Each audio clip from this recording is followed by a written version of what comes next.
నమస్కారం. వార్తా విశ్లేషణ కార్యక్రమం లైవ్ షోకి స్వాగతం. ముందుగా ఈరోజు విశ్లేషణ. సాక్షి ధర్మాన్ని గెలిపించండి, విశ్వసనీయత, మోసం రెండిట్లోనూ మీరు దేన్నైనా దేనివైపు ఆలోచించండి అని పూతలపట్టు సభలో సీఎం జగన్ ప్రజలకు పిలుపు ఇచ్చారు.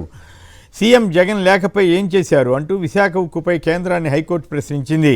బాబు కుట్రలతో పండుటాకులు విలవిల.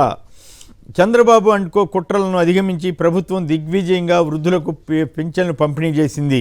కొత్త రుణాలు కావాలా, పాత అప్పులు కట్టండి అంటూ రైతులకు బ్యాంకులు తేల్చి చెబుతూ లీగల్ నోటీస్ ఇస్తున్నాయంటూ సాక్షి తెలంగాణ ఎడిషన్లో కథనాన్ని ఇచ్చారు. మెదక్ లోక్సభ నియోజకవర్గం ఇందిరమ్మ స్థానమని, ఆ సెగ్మెంట్ను కాంగ్రెస్ ఖాతాలో వేసుకోవడానికి కలిసి పనిచేయాలని పార్టీ శ్రేణులను సీఎం రేవంత్ రెడ్డి కోరారు.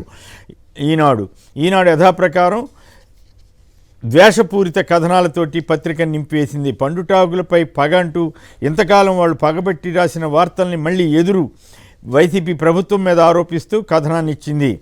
వాలంటీర్లు లేని రాష్ట్రాల్లోనూ పింఛన్లు పంపిణీ చేస్తున్నారు కదా అంటూ హైకోర్టు వ్యాఖ్యానించడానికి కూడా ప్రముఖంగా ఇచ్చుకోవడం ద్వారా వాళ్ళ అసలు తత్వాన్ని ఈనాడు రామోజీరావు బయటపెట్టుకున్నారు. ఇక చంద్రబాబు జగన్పై చేసిన విమర్శల్ని వాటన్నింటినీ కూడా కథనాలుగా ఇచ్చారు. తెలుగు నేతలకు ఎండదెబ్బ, రెండు రాష్ట్రాలపై వాతావరణ మార్పుల ప్రభావం తీవ్రంగా ఉందని ఈ తెలంగాణ ఎడిషన్లో కథనాన్నిచ్చారు. నీటి ఎద్దడి లేకుండా తక్షణ కార్యాచరణపై రాష్ట్ర ప్రభుత్వం ప్రత్యేక చర్యలు చేపట్టిందంటూ తెలంగాణ వచ్చేసరికి ఇలాంటి భజన వార్తల్ని బ్రహ్మాండంగా ఫోకస్ చేస్తూ ఇస్తున్నారు. అక్కడ ఏపీలో ఎంత చేసినా వ్యతిరేకంగా రాయటమే ధ్యేయంగా పెట్టుకుని రామోజీ పనిచేస్తున్నారనడానికి ఇది ఒక పచ్చి నిదర్శనం. ఇక్కడ నిజంగా జరిగితే తప్పేం కాదు రాయటం, కానీ అక్కడ లేనివి రాసి ప్రజల్ని మోసం చేయడానికి రామోజీరావు ప్రయత్నం చేస్తున్నారంటానికి ఇంతకంటే పెద్ద ఉదాహరణ అవసరం లేదు. టెలిగ్రాఫ్ చట్టం ఉల్లంఘన జరిగి ఉంటే చర్యలు తీసుకుంటామని ఫోన్ ట్యాపింగ్ వ్యవహారంపై కేంద్ర మంత్రి అనురాగ్ సింగ్ చెప్పారు. 10 లక్షల మందితో తుక్కుగూడ సభలు నిర్వహించడానికి కాంగ్రెస్ ఏర్పాటు చేస్తోందంటూ వార్తనిచ్చారు.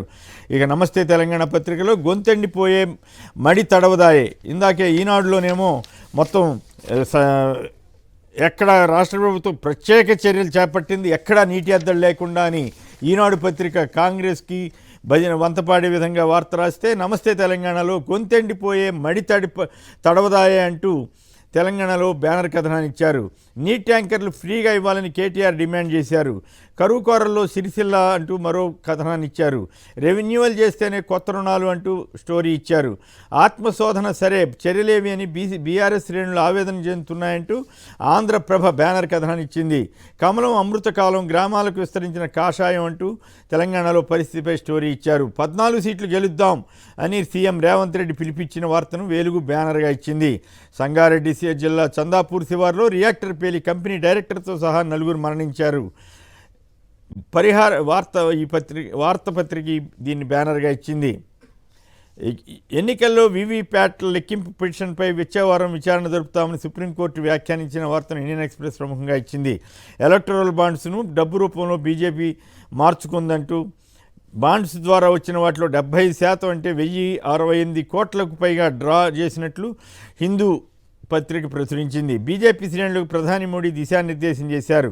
ఈ ఎన్నికల్లో 400 సీట్లు సాధించడమే లక్ష్యంగా పనిచేయాలని మోడీ వ్యాఖ్యానించారని డక్కన్ క్రానికల్ తెలిపింది. లిక్కర్ కేసులో ఈడీ అరెస్టును సవాల్ చేస్తూ సీఎం కేజ్రీవాల్ దాఖలు చేసిన పిటిషన్పై తీర్పు రిజర్వ్ చేశారు. తైవాన్ను భూకంపం వణికించింది. తైపీలో 7.8 రిక్టర్ స్కేల్లో తీవ్రతతో భూమి కంపించింది. ఈ ఘటనలో 9 మంది చనిపోగా 1000 మంది గాయపడ్డారు.